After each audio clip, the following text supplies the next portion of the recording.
টাকার পাহাড়ে ঘুমায় যে আরব শাসকরা, যাদের আঙুলের ইশারায় পুরো বিশ্বের তেলের বাজার ওঠানামা করে। আমরা ভাবি এরাই মধ্যপ্রাচ্যের ভাগ্য বিধাতা, কিন্তু বাস্তবতা হলো তারা নিজেরাই আসলে অন্য কারো হাতের পুতুল। শুনতে কল্পকাহিনী মনে হলেও বাইরে থেকে দেখতে এদের স্বাধীন মনে হলেও পুরো আরব বিশ্বকে নিয়ন্ত্রণ করছে এক অদৃশ্য শক্তি। তাহলে শত কোটি ডলারের রাজপ্রাসাদ আর বিশাল সাম্রাজ্যের আসল বাদশা আসলে কে? আরব বিশ্বের এই অদৃশ্য শক্তিকে বুঝতে হলে আমাদের ইতিহাসে ১০০ বছর পেছনে ফিরে যেতে হবে। ১৯১৪ সালের ২৮ জুলাই শুরু হয় প্রথম বিশ্বযুদ্ধ। সে সময় মুসলিম বিশ্বের শেষ পরাশক্তি অটোমান সাম্রাজ্য যুদ্ধে অংশ নেয়, কিন্তু শেষ পর্যন্ত তাদের শোচনীয় পরাজয় বরণ করতে হয়। এর মধ্য দিয়েই ৬০০ বছরেরও বেশি সময় ধরে টিকে থাকা এই বিশাল মুসলিম সাম্রাজ্যের পতনের সূচনা হয়।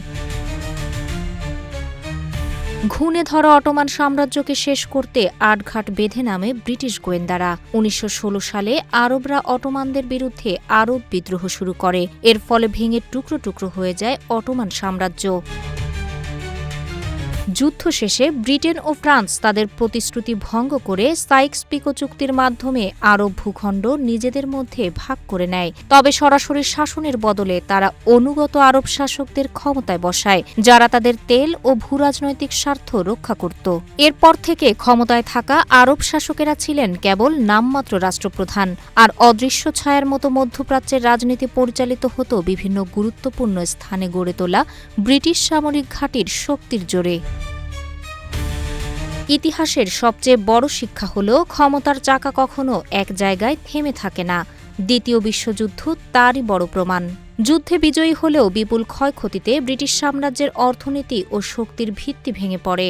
ফলে বিশ্বজুড়ে তাদের ঔপনিবেশিক শাসনের পতন শুরু হয় এবং আরব বিশ্বের ওপর থেকেও নিয়ন্ত্রণ হারায় ব্রিটেন। অর্থনৈতিক সংকট ও স্বাধীনতা আন্দোলনের চাপে তারা মধ্যপ্রাচ্যের অধিকাংশ সেনাঘাঁটি ও উপনিবেশ গুটিয়ে নিতে বাধ্য হয়। এতে সেখানে বড় একটি ভূরাজনৈতিক শূন্যতা তৈরি হয়। আর সেই সুযোগ কাজে লাগিয়ে স্নায়ুযুদ্ধের সময় সোভিয়েত প্রভাব ঠেকানো এবং তেল সম্পদের নিয়ন্ত্রণ নিশ্চিত করতে মার্কিন যুক্তরাষ্ট্র দ্রুত ওই অঞ্চলে নিজেদের সামরিক, রাজনৈতিক ও অর্থনৈতিক প্রভাব বিস্তার করে। এভাবেই আমেরিকা আধুনিক মধ্যপ্রাচ্যের প্রধান প্রভাবশালী শক্তিতে পরিণত হয়। বর্তমানে মধ্যপ্রাচ্য জুড়ে আমেরিকার অন্তত ১৯টি বড় সামরিক ঘাঁটি রয়েছে।